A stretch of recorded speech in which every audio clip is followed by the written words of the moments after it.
नमस्कार, चुनावी चुस्की में आपका स्वागत है। मैं हूं आपके साथ भंवर पुष्पेंद्र चौहान और आज हम आप पहुंचे हैं अलवर में। जी हां, अलवर की राजनीति थोड़ी सी टेढ़ी है और हॉट सीट पे है। लोगों की निगाहें अलवर पर जमी रहती हैं और अगर माना जाए तो ज़्यादातर कांग्रेस यहां काबिज रही। हालांकि कांग्रेस का भी भ्रम टूटा और बीच बीच में भाजपा और भी यहां पर अपना वर्चस्व दिखाती रही, लेकिन ज़्यादातर बार लोकसभा में यहाँ कांग्रेस रही। और चाय की चुस्कियों के साथ आज हम बातचीत करेंगे लोगों से। आप देखिए, ये चाय की थड़ी है, हम यहाँ हॉस्पिटल के ठीक सामने हैं और ये तमाम लोग यहाँ पर खड़े हुए हैं। कुछ लोग बैठे हुए हैं, कुछ लोग खड़े हुए हैं। सबसे बातचीत करेंगे, राजनीति पर चर्चा करेंगे कि आखिर अलवर की राजनीति क्या कहती है। और कहा जाता है कि युवा देश की रीढ़ होता है जिस पर देश खड़ा होता है। उसी युवा के पास सबसे पहले हम चलते हैं। बिल्कुल सफ़ेद कलर में आप दिख रहे हैं, चुनाव का असर है क्या? नहीं, ऐसी कोई बात नहीं है, ये शौक के तौर पे पहना है मैंने यार। अच्छा, शौक के तौर पे पहना है। तो आप मुझे ये बताओ, अलवर की राजनीति क्या कहती है? यूथ होने के नाते आप पूरा सिनेरियो किस तरह से देखते हैं? अलवर यूथ के लिए बहुत सारी समस्या है अलवर में। जैसे मैं शिक्षा के क्षेत्र में बात करूँ, मत्स्य विश्वविद्यालय यहाँ पे एक बड़े स्तर पे खोला गया, जो भी आज 2 कमरों में मात्र चल रहा है। बेरोजगारी का मुद्दा है और यहाँ पे जो सबसे बड़ी समस्या है वो पानी की है। पानी की समस्या लगभग हर चुनाव के अंदर, पिछले चुनाव में भी कहा गया कि चंबल का पानी अभी अलवर में लेके आया जाएगा। तो सरकारें आती हैं, जाती हैं, चली जाती हैं, फिर वही वादे होते हैं, बिजली, पानी, विकास और तमाम बातें। 70 साल से ज़्यादा हो गया हमें आज़ाद हुए और ये बातें हैं कि ख़त्म ही नहीं हो रही है। समस्या है ख़त्म? ये सबसे विडम्बना का विषय है। 1952 से जहाँ तक मैं जानता हूँ चुनाव हो रहा है भारत के अंदर, और आज भी हम किन मुद्दों पे चुनाव लड़ रहे हैं जो 1952 पे हम चुनाव लड़ रहे थे? नाली, बिजली, पानी, सड़क। और आज भी किसी भी पार्टी के घोषणा पत्र आप उठा के देख लीजिए, वही 4 मुद्दे आपको सेम मिलेंगे। मतलब कि विदेशों में चुनाव विदेश नीति पे लड़ा जाता है, हमारे यहाँ पे अब भी 4 मुद्दों पे चुनाव लड़ा जा रहा है। 1952 से लेके आज तक का दोनों पार्टी के घोषणा पत्र आप उठा के देख लीजिए, वही नल, बिजली, पानी, सड़क। आज तक हम इन चीज़ों से ऊपर ही नहीं आए। हम विदेश नीति क्या मजबूत करेंगे? बहुत बढ़िया बात इन्होंने कही कि हम लोग 1952 से इसी पे चले आ रहे हैं और कहीं ना कहीं एक मतदाता जो है वो ठगा सा महसूस करता है, क्योंकि हर बार वही मुद्दे होते हैं, वही बातें होती हैं, लेकिन वो मुद्दे पूरे नहीं हो पाते, मुद्दों पर अमल नहीं हो पाता, अमली जमा मुद्दे नहीं पहन पाते। और उसके बाद फिर 5 साल बाद मैदान में वही मुद्दे सरपट दौड़ने लगते हैं। मतदाता झांकता रहता है, ताकता रहता है और ताकते ताकते 70 साल से ज़्यादा का समय गुजर गया। आपसे बात करना चाहेंगे, इन 70 सालों में कुछ सालों की भागीदारी आपकी भी रही होगी जब से आप वोट देने लगे हैं। क्या आपको लगता है अलवर की राजनीतिक सिनेरियो की बात करें तो? देखिए कि अलवर की राजनीति में ज़्यादातर चेंज नहीं हुआ। यादव राजनीति यहाँ अलवर में हावी रही है। संसदों में 1-2 सीट छोड़ दो तो ज़्यादातर यादव काबिज रहे हैं। और राजनीति में एक जाति का वर्चस्व होने के कारण अलवर एक बड़ा शहर के गांव के रूप में हम मान सकते हैं कि अलवर एक बड़ा गांव कह सकते हो। यहाँ कोई मूलभूत सुविधाएं ऐसी संपन्न नहीं है जिससे कि अलवर का नाम हो। लेकिन पिछले 5 सालों की बात करेंगे अगर अपन, तो 5 सालों में क्या पाया, क्या खोया अलवर में? अलवर में मैं अगर सही बात कहूँ ना तो 5 साल 0/0 रहा, क्योंकि 2.5 साल 2 साल करण सिंह जी रहे, उससे पहले चांदनाथ जी रहे, लेकिन अलवर में तो संसद की सीट नगण्य सी मान के चले। जबकि एनसीआर का इलाका है अलवर, तो बिल्कुल एनसीआर का है। ना तो बीजेपी ने ध्यान दिया। जब बीजेपी को पता है हमारा सांसद काम नहीं कर रहा तो उनको किसी को नियुक्त करना चाहिए था। यहाँ पे जनता बेवकूफ़ नहीं है कि आपको मोदी जी के नाम पे वोट मिल रहा है तो कोई देखेगा नहीं। जनता की समस्या है, आप देखिए कोई भी समस्या सोल्व नहीं हुई। आवारा पशु है, घूम रहा है, कोई ट्रैफिक सेंस नहीं है। विकास हुआ नहीं हुआ? नो, अलवर में कोई विकास अलवर में नहीं हुआ, इनका कहना है। एक और सज्जन हमारे साथ हैं, आप भी बिल्कुल पूरे नेताजी की ड्रेस में नजर आ रहे हो। क्या लग रहा है, चुनावी माहौल कैसा है? और जैसा कि अभी आपके एक साथी इधर बैठे हुए हैं, उन्होंने कहा कि विकास के नाम पर अलवर 0 है। उसका कारण ये रहा सर, जो बीजेपी के सांसद थे चांदनाथ जी, उनको जीतने के बाद कैंसर हो गया और भगवान न करे किसी को ऐसा हो, इस वजह से अलवर में वो आए नहीं और विकास नहीं हुआ।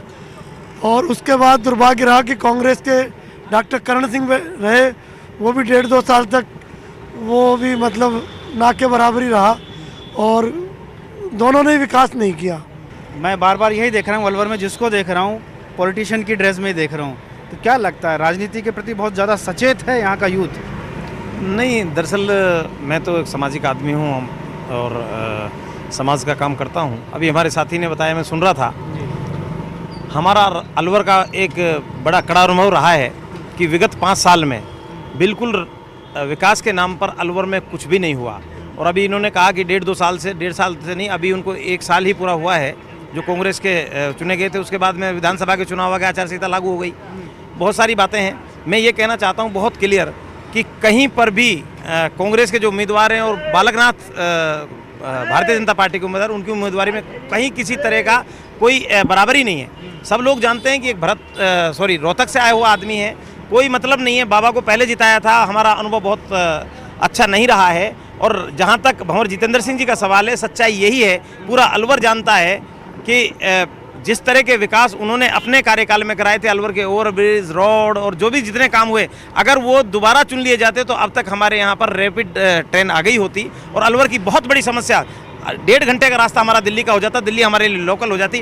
क्या किया अलवर के लिए बीजेपी ने पिछले 5 सालों में? देखो, पिछली बार चांदनाथ जी का अकस्मात कैंसर हो गया, मुंह की आवाज़ चली गई थी, तो इस वजह से थोड़ा सा दुर्भाग्य रहा कि वो कुछ कर नहीं पाए, क्योंकि अकस्मात ईश्वर किसी के लिए ऐसा ना करे जो हुआ उनके साथ। लेकिन उसके बाद अब जो बालकनाथ जी हैं, ये युवा हैं, इनमें बहुत कुछ करने की क्षमता है और बहुत अच्छे बहुमत से जीतेंगे। और उसके बाद जो बालकनाथ जी का चांदनाथ जी के जो अधूरे काम रह गए, उनको बालकनाथ जी पूरा करेंगे। चलिए, अधूरे काम पूरे होंगे, इनका कहना है। उनका ये भी कहना है कि जो चांदनाथ जी के साथ हुआ वो किसी और के साथ भी नहीं हो। हम भी यही चाहते हैं कि किसी भी राजनेता, किसी भी सामान्य आदमी के साथ ये चीज़ नहीं होनी चाहिए और जनता के साथ वो सब भी नहीं होना चाहिए जो पिछले 70 सालों से होता आ रहा है, कि आज भी उन्हीं मूलभूत सुविधाओं की बात पर चुनाव लड़े जा रहे हैं। आज भी जनता उन्हीं सुविधाओं की तरफ मुँह ताक रही है, देख रही है, झांक रही है, लेकिन सुविधाएं हैं कि नदारद हैं। हम हैं अलवर के लोगों के बीच और बातचीत कर रहे हैं। तमाम लोग यहाँ बैठे हुए हैं चाय की चुस्कियों के साथ। आप भी पूरी तरीके से राजनीतिक ड्रेस में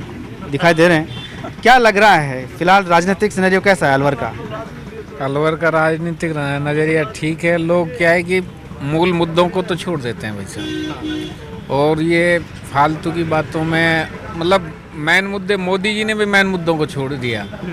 जो उनका मुद्दा था भ्रष्टाचार, बेरोजगारी, काला धन वापस लाऊंगा, उसको सब कुछ छोड़ के अब दूसरे उस पे आ गया।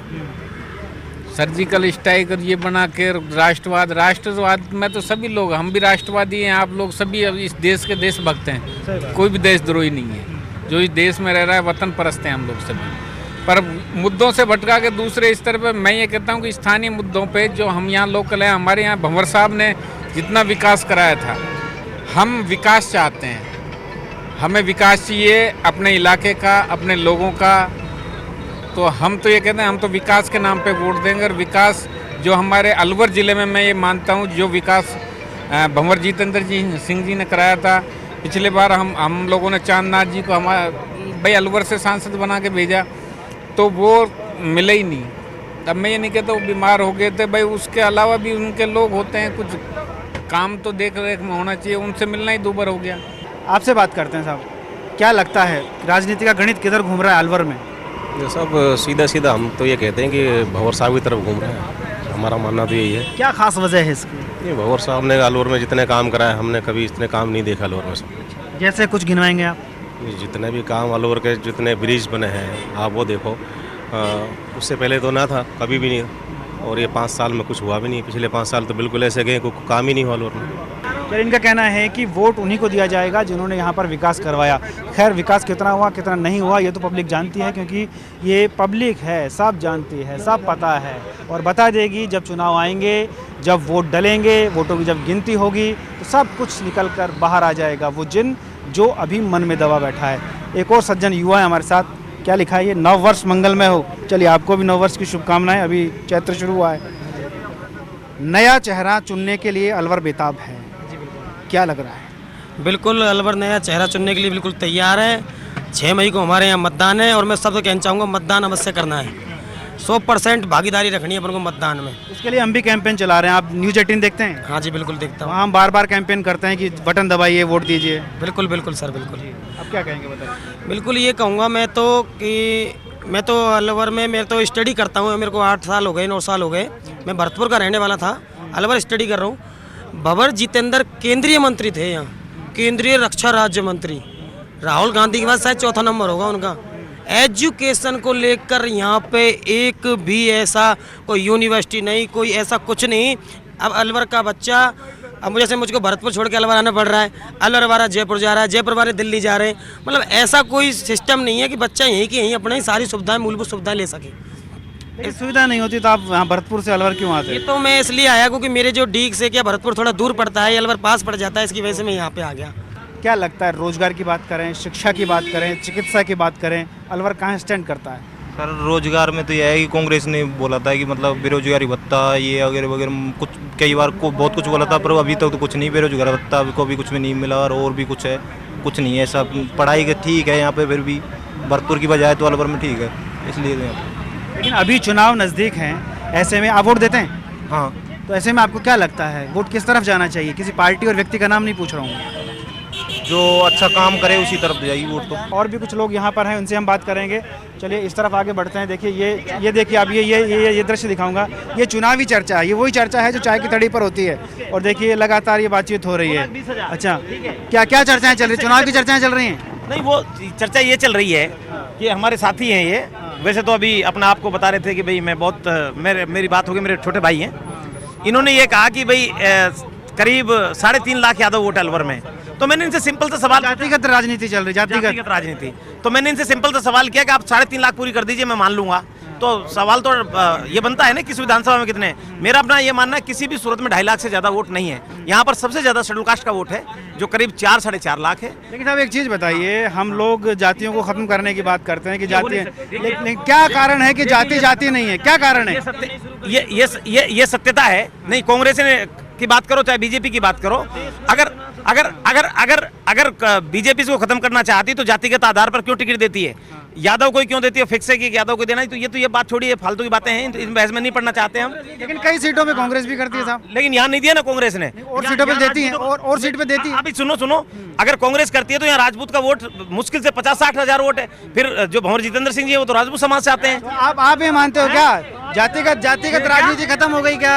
नहीं, मेरा अपना मानना तो ये है कि जातिगत आधार पर अगर सारी पार्टियां खत्म कर देंगे, जातिगत आधार पर हम काबिल आदमी को टिकट देंगे तो सब कुछ संभव है, लेकिन ये संभव ही नहीं है। लेकिन आपकी मुस्कुराहट कह रही है कि बिल्कुल संभव नहीं है, सारी पार्टियां ऐसा करती हैं। बिल्कुल। चलिए आपसे बात करेंगे, आप बताइए, जिस तरह की चुनावी चर्चाएं यहाँ पर चल रही हैं, आपके मन का मतदाता क्या सोचता है? देखो, मन का मतदाता युवा ये सोचता है कि अब की बार जो वोट दिया जाए वो विकास के नाम पर वोट दिया जाए। पिछले 5 साल के शासनकाल में अगर देखा जाए तो यहाँ के जो सांसद थे माननीय श्री महेंद्र चांदना जी, उन्होंने अपने सांसद कोटे से 1 रुपये नहीं लगाया। और उससे पहले जो आगे सांसद थे माननीय भंवर जितेंद्र सिंह जी, जो केंद्रीय गृह राज्य मंत्री रहे, उन्होंने बहुत अच्छा विकास कराया। चारों तरफ सड़क बनवाई, रोड बनवाई, चारों तरफ पैरामिलिट्री फोर्सेज की स्थापना करवाई और अच्छे सड़क करवाई, ESI हॉस्पिटल की स्थापना करवाई। एक और सज्जन है, आपसे बात करते हैं साहब। चलिए, वो हाथ जोड़ गए चुनाव से पहले, क्योंकि अभी नेतागिरी का थोड़ा सा असर है, और कुछ लोग भी हैं, आप ही से बात कर लेते हैं। चलिए आप इस तरफ आइए जरा, बैठ जाऊँगा आपके पास। हाँ, अब आप बताओ क्या लग रहा है, राजनीति क्या कह रही है अलवर की? अलवर की जब अपन राजनीति की बात करते हैं तो हर युवा, और अगर अपन बात वोटर के दिमाग में एक ही बात है, अगर जो अलवर शहर का विकास कराएगा उसको ही वोट दिया जाएगा। विकासशील पुरुष होना चाहिए। ऐसे नहीं, पहले जब चांदनाथ जी को टिकट दे दिया गया था तो वो 4 साल अपने क्षेत्र में आए नहीं थे। चाय लीजिए, चलो चाय पीते पीते बात करते जी। और तो क्या कुछ लग रहा है यहाँ की राजनीति? रोजगार की भी बात मेन मुद्दा है। अगर देखा जाए पिछली सरकार रही थी, उसमें कोई भी अपने यहाँ पे कोई ऐसी फैक्ट्रियों का वो नहीं हुआ, ठीक है ना। अगर मेन मुद्दा देखा जाए तो युवाओं के लिए तो बेरोजगारी बहुत ज़्यादा फैली हुई है, बढ़ गई है। हाँ। अच्छा, एक चीज़ बताइए, लोग पार्टियों से बन जाते हैं कि साहब ये बीजेपी का वोटर है, ये कांग्रेस का वोटर है, ये बसपा का वोटर है, लेकिन लगता नहीं कि यूथ को ये सब बदल करके व्यक्ति का मूल्यांकन करके वोट देना चाहिए? बिल्कुल सही कह रहे हो। अगर व्यक्ति का आदमी जब मूल्यांकन कर लेगा तो ये पूरा सिस्टम खत्म हो जाएगा।